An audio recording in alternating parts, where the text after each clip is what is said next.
Sugar, अज्जा, करेला खुश्क, तुख्म सिरस, मेथी दाना, जामन घटली, बर्गनीम, कलौंजी, अंदर जो तल्ख, गोंद कीकर, अफसंतीन, काली जेरी, गोमार बूटी, करनजवा, शाहबलूत, तुख्म नीम, सना मुक्की, कश्ता बैजा मुर्गो, कश्ता सदफ। 17 देसी जड़ी बूटियों से तैयार शुदा नुस्खा जो कि इसके इस्तेमाल से आपका शुगर पूरी तौर पर कंट्रोल में रहेगी और ना इस दवा की कोई साइड इफ़ेक्ट है, हता कि डॉक्टरी मेडिसिन लेने की भी ज़रूरत नहीं पड़ेगी इंशाअल्लाह। यह दवा खालिस जड़ी बूटियों से तैयार किया गया है, इसे आप किसी भी लेबॉर्ट्री में चेक कर सकते हैं।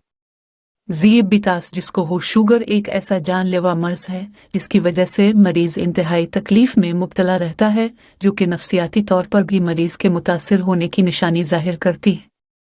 फ़वाइद: ज़ियबितास शक्री के लिए अज़हद मुफीद है, खून को साफ़ करता है, मसाना व गर्दों को तक़वियत देती है, पेशाब का बार बार आना, हाथ पाँव का जलना और सुन्न हो जाना, वज़न का कम होना और आम जिस्मानी कमज़ोरी के लिए अज़हद मुफीद है। जरियान, एहतलाम, सूरत अंजाल और औरतों में लिकोरिया और जुमला अमराज में मुफीद है। बवासीर और जल्दी अमराज के लिए भी ये दवा अज़हद मुफीद है।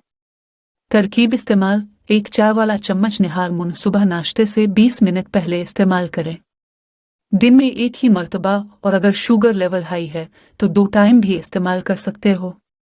परहेज़: चावल, चीनी, बेकरी, आयली और ज़्यादा मीठी चीज़ों से परहेज़ करें, और अगर साथ वॉकिंग को भी जारी रखोगे तो इंशाअल्लाह दुगना फ़ायदा होगा।